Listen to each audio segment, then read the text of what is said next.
Berita tergempar hari ini 16 April 2024, harga emas telah mencatatkan harga tertinggi yang paling terbaru iaitu RM500 RM3 untuk 1 gram. Sangat-sangat tinggi. Harga emas dah mencecah lebih RM500 dah sekarang. Soalan paling penting, bagi yang dah mula simpan emas, adakah tak perlu lagi tambah simpanan? Jangan begitu ya. Perlu lagi konsisten simpan setiap bulan, barulah lebih cepat kita capai target matlamat simpan emas kita.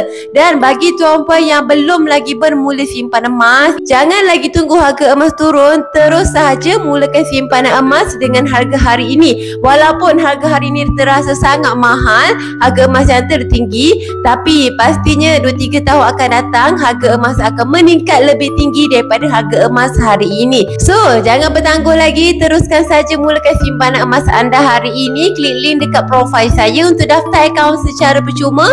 Terus mula simpan emas dengan serendah RM100 dan kena konsisten simpan setiap bulan, baru lagi cepat kita capai matlamat simpanan emas kita.